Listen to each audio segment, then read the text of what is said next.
Okay, so just came up with something. Really? Yeah, yeah. Anyway, I'm going to lose this thought in a second if I don't record it. So, I was just saying to myself that so much of my life has been serendipitous, synchronous, fated, destiny, so many things. I mean, like, as I look back on my life and I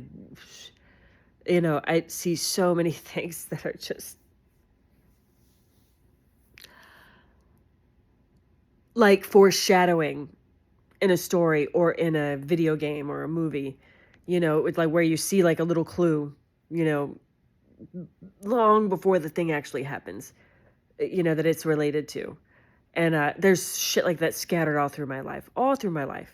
And everything makes sense now. Everything is starting to really, really make sense and fall into place.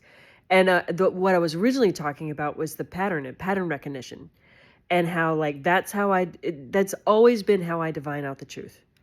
Always been how I divine out the truth about everything is through pattern recognition. And God, how I'd never put that together.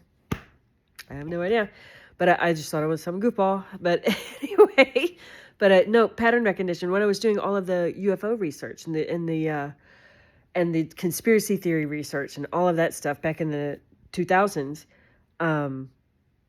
what I figured out and how I divined out what I would come to believe was the truth was the pattern.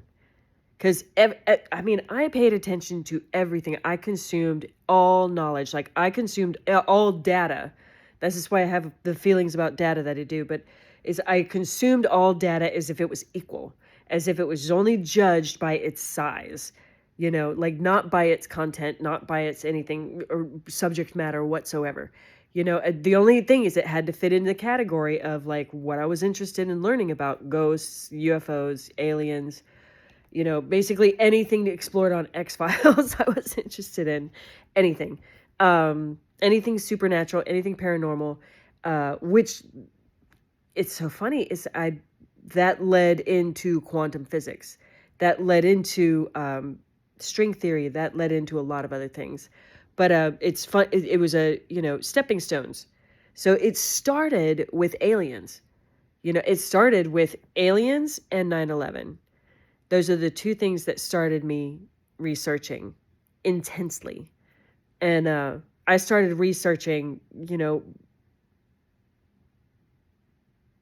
basically, with 9/11, I saw loose change, and it just, that did it. That sparked that interest in researching on my own, not just believing what they said, but researching on my own.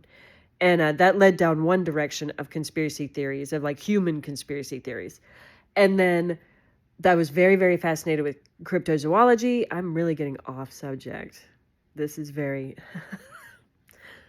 Anyway, so here's the question my mind just said was, do we continue on the tangent?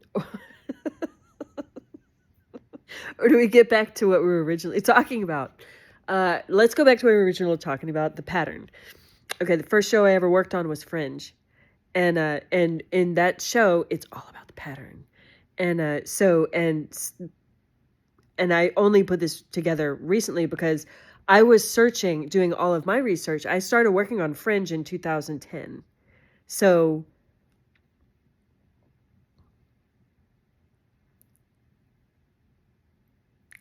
all of the pattern recognition stuff from before and the conspiracy stuff from before, I was doing in the early 2000s.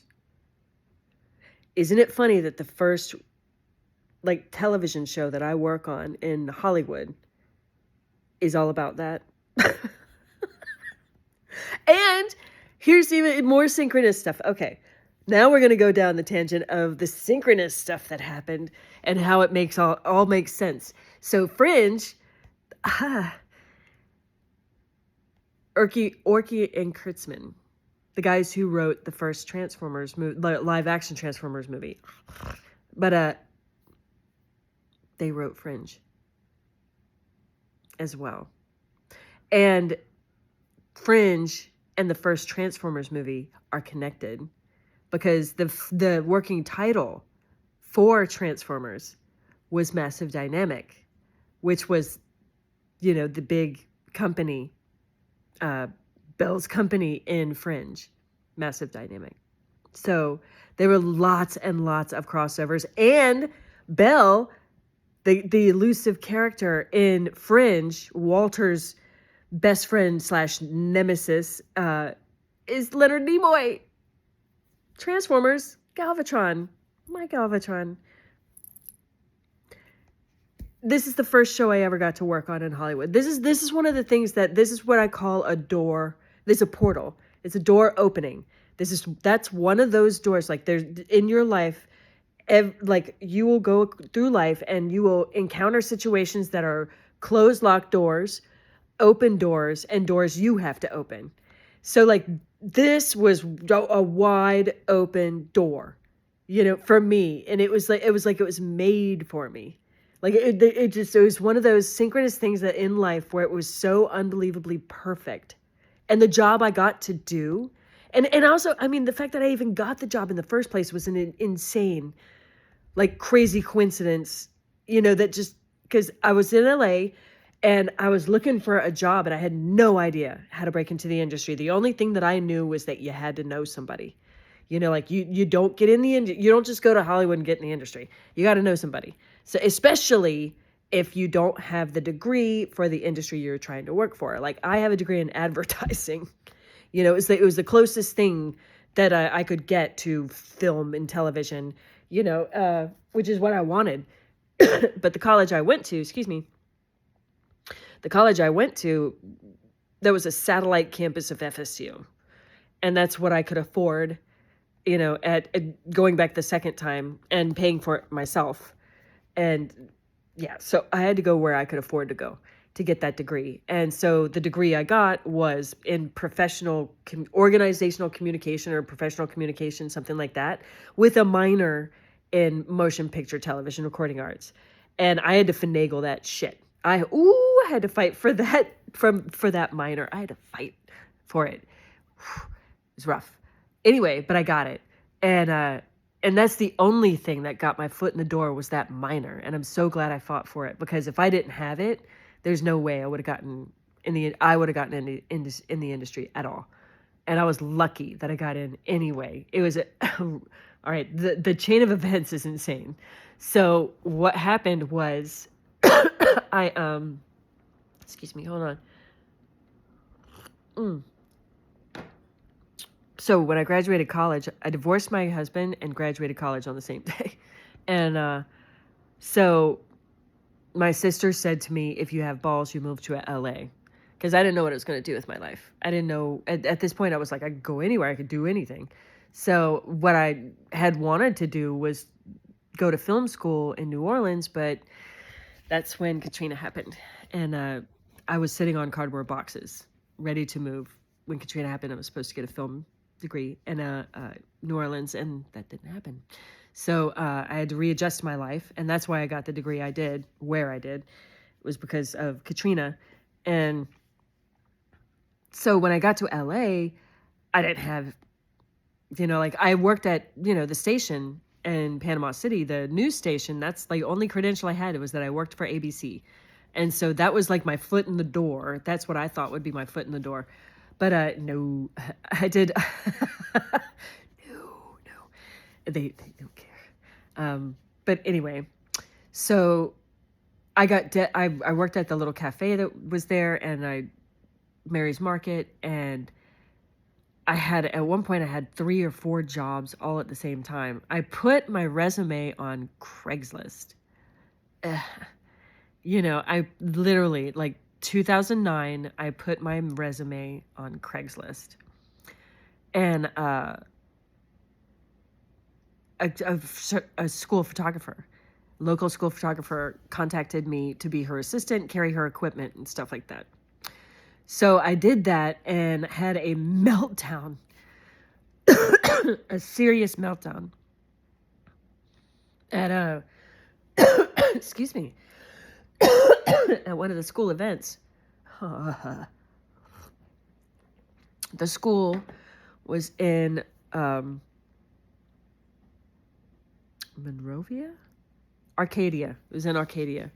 And man, an entire school of some of the most beautiful people you've ever seen in your entire life. I mean, have every advantage in the whole world because not only are they gorgeous and rich, but they were also born in LA and being raised in LA.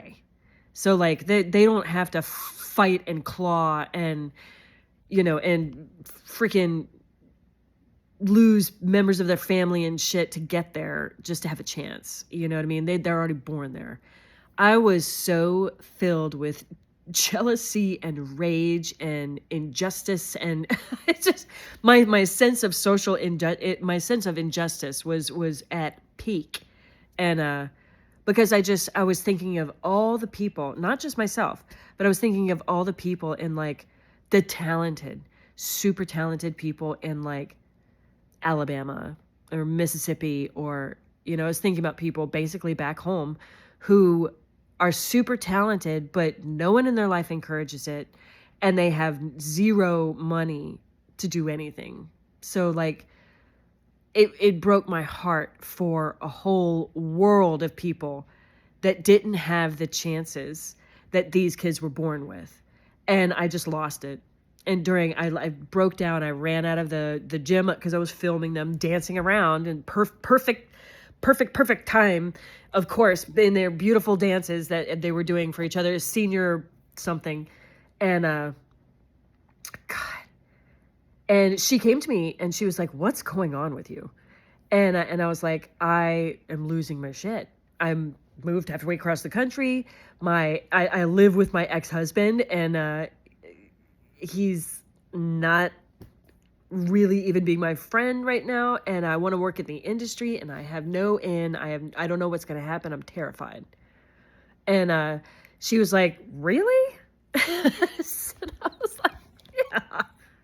That's why I'm here. That's why I came here to LA." And she was like, "I have a cousin who works in the industry. Let me talk to him." I'm like, "What? What? Are you serious?" And apparently she had an adopted cousin who was one of the guys who worked on or like did all the VFX for Star Trek Next Generation, and like he had Emmys out and shit. But he ran this very, very small little company. It was just me, him, and one other dude and a guy who was remote, like lived in South Carolina. And we remoted back then, even in 2010, we would, you know, he worked remotely. And so she got me an interview with him. And it was so funny because I was in VFX. I had no idea. The most I had done was video editing. Like I was really good at editing and stuff like that. And I could run a live television station or whatever, but yeah, VFX, I had no clue like what editing software they used for that. I had no idea. I didn't even know what a DPX was. And so, yeah, that's how green.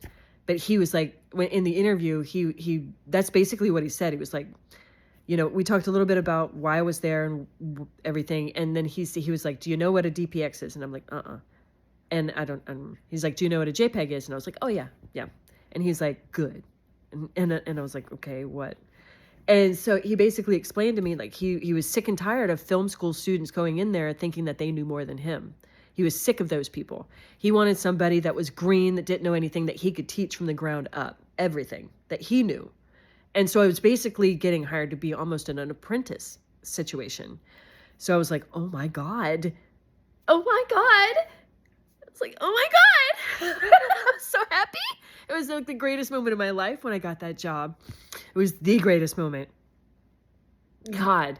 And the thing about that job too is not only did he teach me what I wanted to know, he kept us on during the summers. Like during the summer, he had me organize his old archives. And that's how I got into archiving, is because I spent an entire summer archiving. And while I was doing that, while I was transferring files back and forth, I literally copied word for word the Nuke user's manual, because we were using Nuke to do the VFX. And so I wanted to learn how to do VFX. And so during the summer when we were on, hiatus, uh, he kept us on, and the other guy worked on his personal stuff, I think. I'm not sure. And I'm not sure what we were working. We may have been working on like a couple of Netflix projects way back then or something. I don't know what. But anyway, all I know that is during the summer, what I was supposed to do is organize his stuff, and I taught myself how to do VFX over a summer. And so when he came back, like he left, and so when he came back in the fall, and I started doing shots for Fringe, and he raised me up so fast. Like I started at $13 an hour, and within the first month, he raised me up to $15 an hour. And this was in 2010. And then by the end of that year, I was at almost $25 an hour. Back then. This is the tragedy of everything that happened after that point. But this is why that was the greatest job I'd ever had in my life. It was the best I'd ever been treated, the most human I'd ever been treated. I learned the most. And here's the thing, at the same time that this wonderful, wonderful job that's happening to me, I'm also in the worst, most abusive, violent, controlling, horrific relationship I've ever had in my life. The relationship that stopped me from dating, period. So like I couldn't really even fully enjoy that first job. That would turn out to be the greatest job I ever had. The best I was ever treated, and the most money I ever made. Couldn't enjoy it. Anyway, back to what we were really talking about, the pattern. Yes, the pattern that the way you can tell what's the truth is when you are researching anything. You research everything. And you find the pattern. You find the string of truth that every story has. Every story follows. Like when it came to, how did I know about the truth about the gray aliens? Because there's many, many, many, many, many stories from many, many perspectives. After, let's say, taking in 100 stories, 100 articles, 100 abduction stories, blah, blah, blah, 100 movies, blah, blah, blah. What my mind automatically does is it filters out anything that's different, and it keeps everything that's the same. So like it recognizes that, oh, the tall whites were mentioned 10 times in 100 times. So that gets put in a folder. Okay, that was mentioned a bunch. That gets put in a folder in my mind. The Orion group gets mentioned 20 times. So that gets put in a group. And then cattle mutilations get mentioned with gray aliens being responsible. That gets put in another folder. So you see, my mind compartmentalizes all of it. And then once I feel like here's where I stop researching, is when I feel like I'm not getting any new information. I feel like when I've just, there's no new information. Like I stopped watching Ancient Aliens a million years ago because there was no new information. You know, they just kept repeating the same shit over and over again. And one of the things that annoyed me about that show is that it bothers me when you start a show by asking a question and then spend an entire show answering that question. And then at the end of the show, ask the question again as if none of that shit that you just said answered that question. Like, so, after telling you all of this stuff, is it really like this?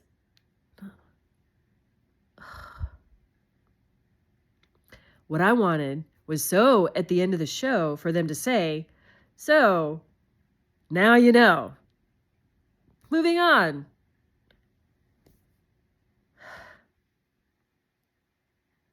I mean, why can we not let questions just get answered? How many times do we have to ask the same questions over and over and over and over and over and over again? It drives me nuts. Once the question is answered, move on. Move on. Move on. There's nothing else to discover. You got it. You got the answer. Good. Move on. Oh my God, it drives me crazy. It drives me absolutely nuts. And the reason why it drives me nuts is because it does not advance the human race or the human knowledge forward at all. Not letting the questions be answered keeps us stuck. If we can just, when science, this is why science moves forward at the pace that it does, is because, and the sad thing is science moves faster than the human race does. But science still moves insanely slowly. It's because they just won't let questions be answered. You know what I mean? You just keep 20 years later, go back. Wait, let's go back and look at that study. And that's a little different now. What? No. You have to let advancements be advancements. You have to let things move forward because you're just letting things get stuck. I mean, to me, as a human, I would like to, the point of existing is to evolve. To evolve. What other fucking reason could there possibly be for existence? Evolve, learn, grow, become better than you were the day before. And do the same for the whole fucking race. Do the same for everything that you come in contact with. How are there other points to existence? I don't get it. That's something that I don't get. That's why every single thing that threatens that pisses me off and drives me crazy and makes me feel powerless. That's why when it's true. Like the only power you have is over yourself, for real. That's it. And so, fuck. Anyway.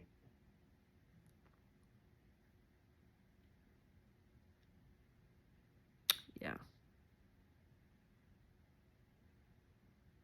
Wow. Okay. Am I done? I don't know.